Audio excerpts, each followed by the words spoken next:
E aí, tudo bem com você? Seja bem-vinda, seja bem-vindo. Você está na Arcádia Virtual. Aproveite o momento. Eu sou o professor Matheus e quero seguir conversando com você, vestibulanda da Unesp segunda fase 2026. Vamos continuar conversando a respeito da elaboração das respostas dissertativas. E vamos lá, né? Vamos retomar aqui a questão 7 do vestibular 2025 a respeito de Machado de Assis, Quincas Borba. A Unesp não é Unesp se não tiver Machado de Assis, certo? Todo ano alguma coisinha cai, né? E no ano passado a Unesp apresentou um trecho de Quincas Borba, o início do romance, até estava na FUVEST, né, na lista da FUVEST no ano passado, então a maioria dos candidatos tinha familiaridade com essa obra pelo fato, né, de ter estudado Quincas Borba. Quem prestou Unesp, prestou FUVEST também, então não era uma obra nova ou desconhecida, né, para a maioria do pessoal do ano passado. Talvez a Unesp tenha pegado carona, né, e trouxe, né, e trazido aí uma reflexão, né, uma questão a partir da perspectiva de Rubião, o protagonista deste romance.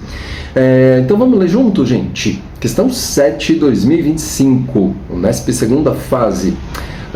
Para responder as questões, leia os 2 primeiros capítulos do romance Quincas Borba de Machado de Assis. Capítulo 1. Rubião fitava a enseada. Eram 8 horas da manhã. Quem o visse, com os polegares metidos no cordão do chambre, à janela de uma grande casa de Botafogo, cuidaria que ele admirava aquele pedaço de água quieta. Mas, em verdade, vos digo que pensava outra coisa. Cotejava o passado como o presente. Que era um ano? Professor. Que é agora? Capitalista. Olha para si, para as chinelas, umas chinelas de Tunis que lhe deu recente amigo Cristiano Palha. Para a casa, para o jardim, para a enseada, para os morros e para o céu. E tudo, desde as chinelas até o céu, tudo entra na mesma sensação de propriedade. Vejam como Deus escreve direito por linhas tortas, pensa ele. Se Mana Piedade tem casado com Quincas Borba, apenas me daria uma esperança colateral. Não casou. Ambos morreram. E aqui está tudo comigo, de modo que o que parecia uma desgraça... Capítulo 2. Que abismo há entre o espírito e o coração? O espírito do ex-professor, vexado daquele pensamento, arrepiou caminho. Buscou outro assunto, uma canoa que ia passando. O coração, porém, deixou-se estar a bater de alegria. Que lhe importa a canoa, nem o que lhe importa a canoa, nem o canoeiro, que os olhos de Rubião acompanham arregalados? Ele, coração, vai dizendo que, uma vez que Mana Piedade tinha de morrer, foi bom que não casasse. Podia vir um filho ou uma filha. Bonita canoa, antes assim. Como obedece bem aos remos do homem. O certo é que eles estão no céu. Quincas Borba, Machado de Assis, sempre genial, né? E a questão 7 nos pergunta o seguinte. Que embate é narrado no segundo capítulo? De que pensamento o espírito de Rubião se envergonha? B. Que procedimento estilístico característico da prosa madura de Machado de Assis é empregado no primeiro capítulo? Justifique sua resposta.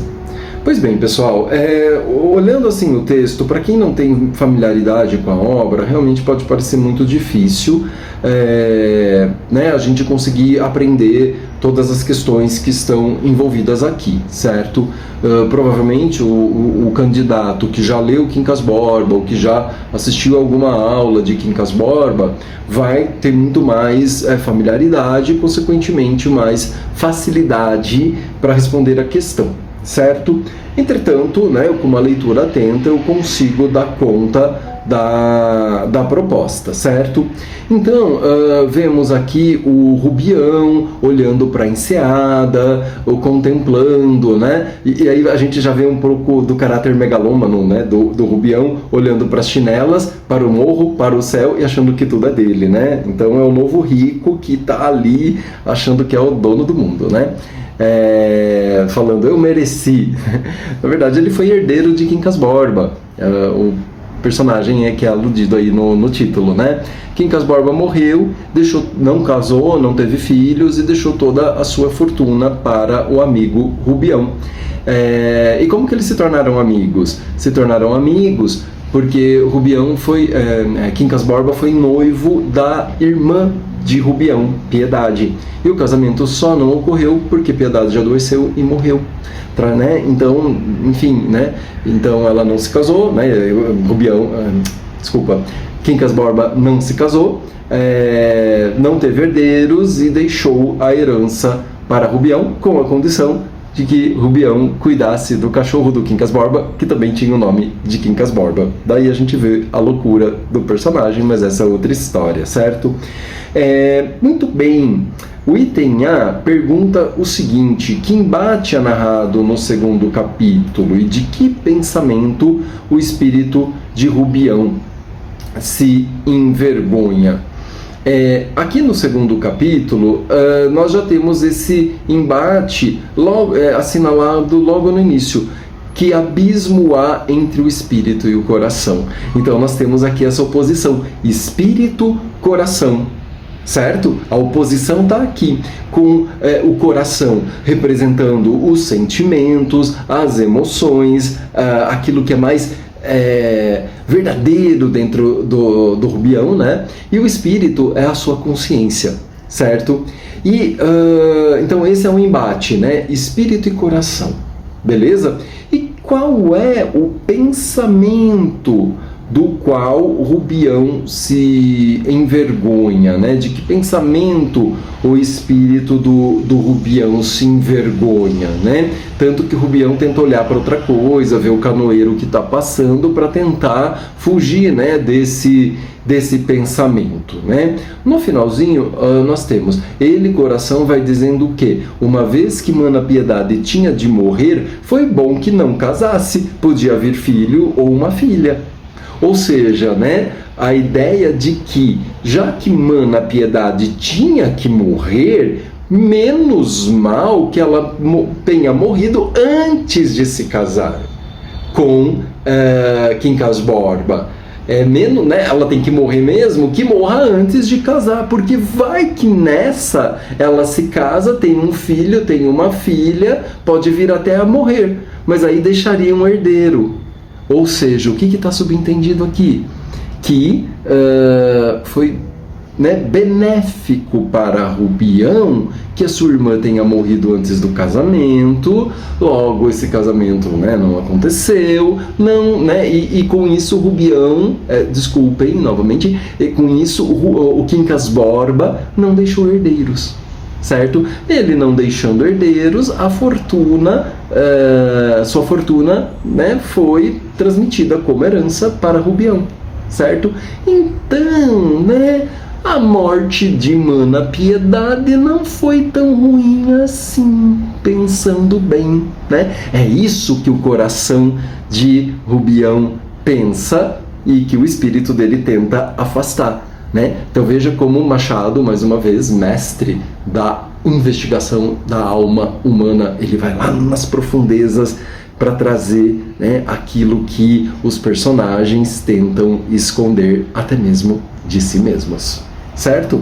Vamos ver então, né, gente? Importante tomar, né, termos atenção na elaboração da resposta. Então vamos, né, analisar um modelo de respostas que a gente pode trazer aqui. O espírito de Rubião manifesta vergonha diante de um pensamento moralmente questionável. A morte de sua irmã, Piedade, que a princípio seria uma tragédia, revelou-se um evento vantajoso para ele. Este benefício reside no fato de que Rubião se tornou o único herdeiro da fortuna deixada por Quincas Borba. Se a irmã tivesse sobrevivido e se casado com Quincas, a herança seria destinada aos filhos do casal e não a ele. Nesse dilema, a consciência de Rubião tenta reprimir esse raciocínio, buscando desvios e distrações, como a observação da canoa que passava. No entanto, o coração de Rubião, profundamente ligado à nova riqueza, valida a ideia de que o não casamento de Piedade foi positivo. O coração sugere, de forma cruel, que a morte da irmã foi, em última análise, um acontecimento benéfico, pois garantiu que Rubião fosse o único beneficiário da herança do amigo filósofo. Certo? Então, é importante, né, que na sua resposta você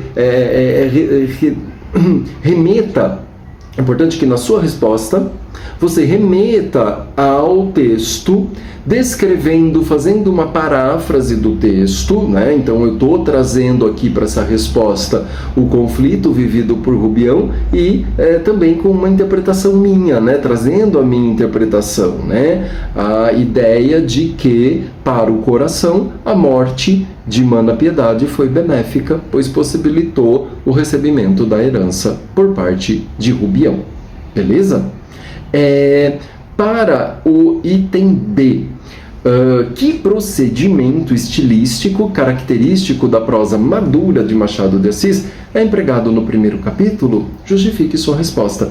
Né? Aqui fazendo referência, né, à produção madura, realista de Machado. Se você fizer um mapa mental sobre Machado de Assis, primeira setinha que você tem que colocar, ironia. Né? Procedimento estilístico machadiano, a ironia, pessoal, não se esqueçam, né? A ironia de Machado de Assis, uma marca, né, que está presente em praticamente quase toda a sua obra, né?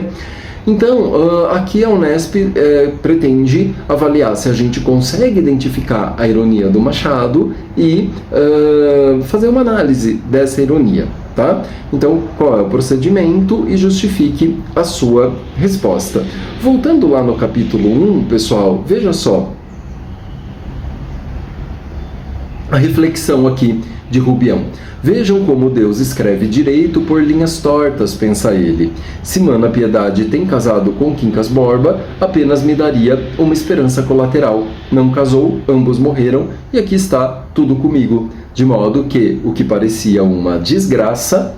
Então, a ironia, gente, é aquele sentido mais usual, né? De dizer ou expressar algo que é contrário àquilo que se pensa, né? Eu digo algo contrário àquilo que eu realmente quero dizer, quero expressar.